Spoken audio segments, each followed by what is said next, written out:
Ever since interest rates have been on a rise, builders have gobbled up more and more market share. Now, for some people, a new construction home is everything they ever dreamed of. For others, it's been a living nightmare. And that's because new construction, like anything else, is not a perfect solution across the board. There are pros and cons, and that's what we're going to discuss today. To be clear, I'm neither pro-builder or anti-builder. Okay, I actually work alongside a couple of builders. I've done loans for a lot of new construction and of course a lot of resales as well. So I don't fall on any other end of the spectrum. I'm kind of right there in the middle. What's most important to me, as always, is that you, the consumer, has the proper information to make the best decision for you and your family. Like, I'm not trying to lead you down one path or the other. So as we go through the pros and cons of new construction, just listen to the points and make the decision on whether or not they apply to you. Okay, let's start with the good stuff. So the pros of new construction. Well, obviously, the home is going to be brand new. Okay, never touched, never lived in, never soiled, never stained, nothing. And there is something to that, being the sole and original owner to a home. It should, like all new construction comes with some form of builder's warranty. Now, every builder is going to be a little bit different, but most will come with like a 10-year structural, maybe 5 for like electrical and components or whatever. So a certain layer of protection with your new construction is really good as well. Because as I always say, new construction does not mean perfect construction. Also, new construction, it should have fairly modern architectural design, fairly modern finishes, appliances, all of that as well. And depending on when you fell in on this new construction, or if it's custom, you may have a heavy hand in the architectural design or the finishes, the lighting, all of that.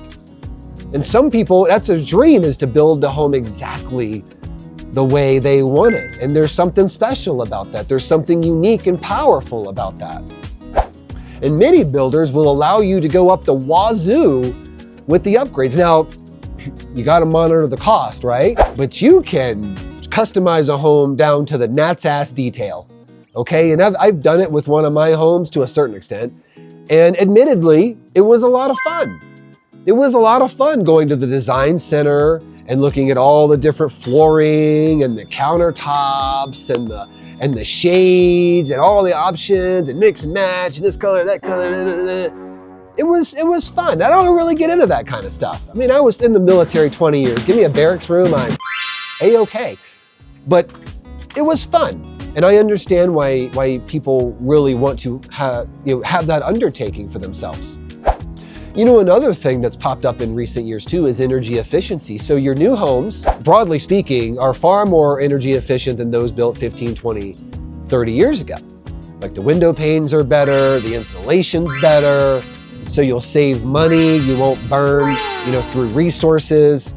And there's a lot to be said for that, for those people that want to keep their bills low and think about, the health of the planet as well. And again, with it being brand new and the warranty, it should not really require a whole hell of a lot of maintenance, especially in those first several years, okay? So those are all just sort of intrinsic benefits. Now, what you'll see in a lot of markets is that builders will offer, especially now, right now, where it's a challenging market, rates are high, borrowers are scared, life is expensive. Selling homes has not been this difficult in quite some time. So a lot of builders are offering some pretty insane incentives to try to incentivize buyers to get into these homes.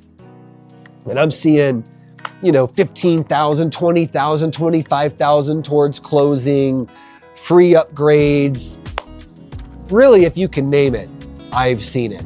So not only can a buyer get a brand new home that perhaps they even had some hand in designing, but they can get all these incentives to lower or completely alleviate the cost out of pocket to get into a home. They can lower their interest rate, perhaps even get cash back or pay off third-party debt. It's very, very enticing, right? Also, it's a possibility that this neighborhood that this home is in an exciting new area. They're going to be building new schools, new amenities, new parks. Everything is up to date, state of the art. Who doesn't want to live in a neighborhood like that as opposed to one that was subdivided 40 years ago. So there's a lot of pros to a new construction / custom home. And for a lot of folks, it is the culmination of a long road, a dream of owning their own home, customized, designed for their specific purposes. But there is another side to that coin.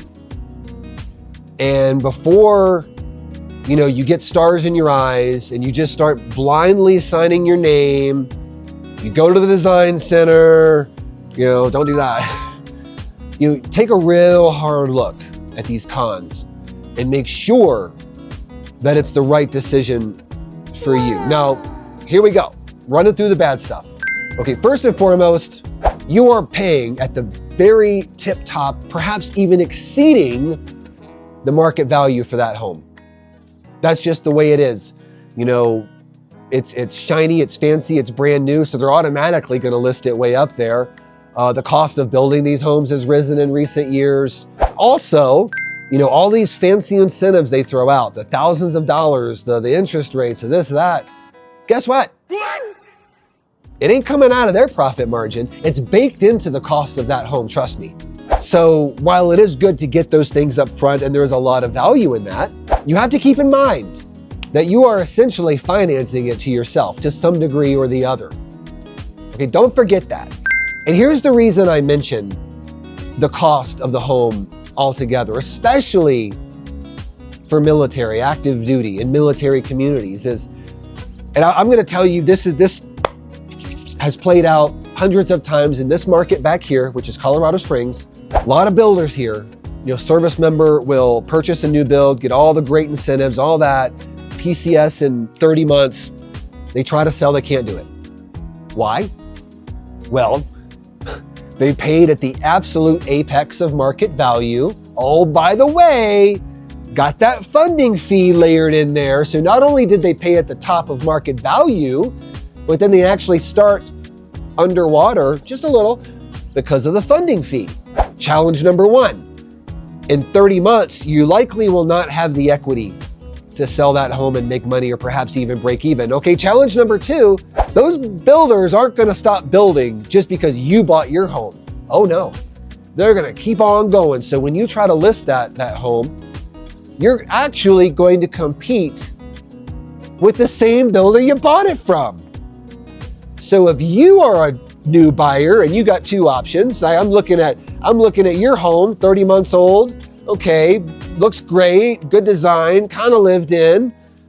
Then I look over here and it's almost the exact same house, almost the exact same cost, $30,000 of incentives, a nice low interest rate, never lived in before. Oh my goodness, who am I gonna choose? Right? So you gotta keep this in mind, especially in markets where these builders are throwing up homes as fast as they can, okay? So here's another one, a cost that, many people find out the hard way because no one tells them about it. And I've experienced this for myself because I had a home built. I knew what was coming though, and that is the post-closing expenses. Whew. Now, this can vary from builder to builder, from subdivision to subdivision, from model to model, but you are going to have some type of cost incurred post-closing, and it could be any of these. Landscaping, not cheap. Fencing, not cheap. Window coverings, not cheap. Certain appliances like refrigerators and washers and dryers, not cheap. These are all things that in many situations are not a part of the package.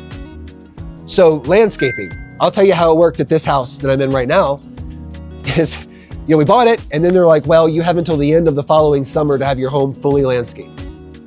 Ooh, that's spicy. And a lot of new home communities are in HOAs and they have a deadline where you have to have it, like completely landscaped and inspected by the HOA by a certain date. And they might offer up a name for a landscaper, but they're not doing it for you. Huge expense. Irrigation systems is something else that a lot of homeowners have had to install themselves along with their landscaping. So be sure when you're sitting down with that builder and they're rah, rah, rah about all the incentives and all the new stuff and the design center and the big windows and the cool fans. Hammer, like, what am I on the hook for after closing? What is and is not included? And then do your due diligence to figure out how much that's actually going to cost you at the end of the day. I think you'd be surprised.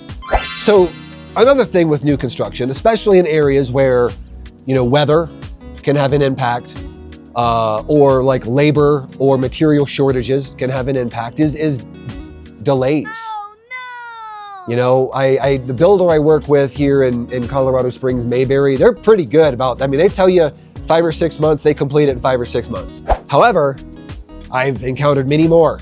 And it's just one delay after the other. It starts off, we'll close in May, and then it creeps into June, and then it bumps back to July, and then maybe it's early August. And it's a combination of a lot of things. It is labor or material shortages. It's poor prior planning by the builder. Sometimes it's a borrower changing their mind on things, right? So they have to kind of take a few steps back. But with new construction, it's hard to really plan around a firm closing date. So if you are like PCSing or you have like firm move dates from one location to the other, this can jump up and bite you in the ass. So you got to be wary of that. They'll put a closing date on the contract, but it honestly should have a TBD in parentheses next to it, at least until you're at least halfway or 3/4 of the way in. And another complaint I've heard from people is again, bad expectations here. But just because they're done with your house doesn't mean they're done with the house next door, the house down there, the neighborhood as a whole. So you may move into, and this has happened, I've seen it, you move into your house, right?